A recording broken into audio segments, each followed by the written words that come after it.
The defaults that determine the way your dimensions look and behave can be easily changed to suit your needs.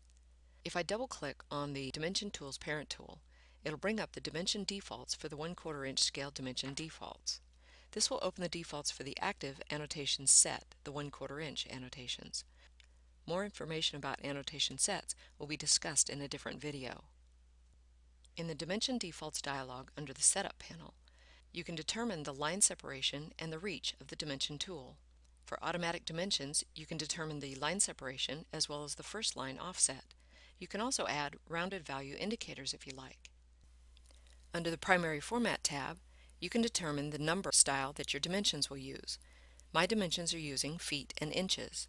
If you want your dimensions to read in inches only, you can change that here. You could also change it to metric units. You can also determine whether you want to use leading or trailing zeros. Here I have my dimensions displaying the trailing 0.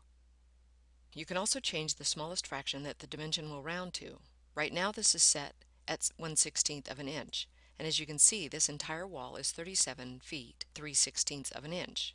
If I change this to 1/8 inch and click OK, you'll notice that the wall did not move, but the dimension now reads 37 feet 1/8 of an inch. The recommended approach is to use a smaller fraction.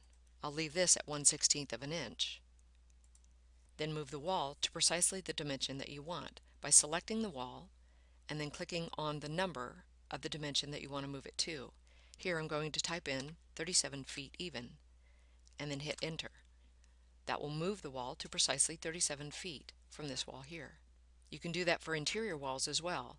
This wall here I'll move to 12 feet 4 inches.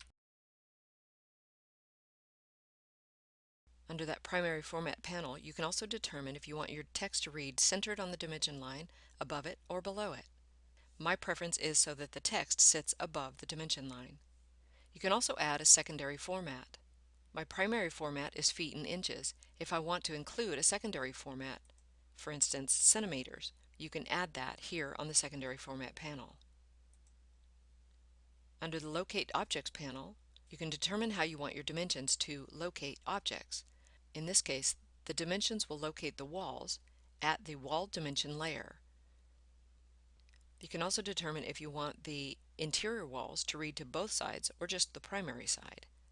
In this case, cabinets will be located to the sides and corners, fixtures to the center. The openings, or your windows and doors, will be dimensioned to the centers. CAD objects I don't want to locate at all, so I'll simply uncheck all of these boxes, as well as shapes. I also prefer not to dimension to my plants or my electrical for now. For extension lines, you can adjust the gap from the extension line to the object you're dimensioning to. You can also change the layer that the dimension lines will be placed on. You also have options for changing the arrows and the text. In this case, I'm going to change the arrow style. I can also change the arrow color. You can see now that my arrowheads are the different style. And of course, you can change the text, style, and size. Once you've set your dimension defaults, you can save them by saving the plan. You can also export saved dimension defaults and import them into a new plan.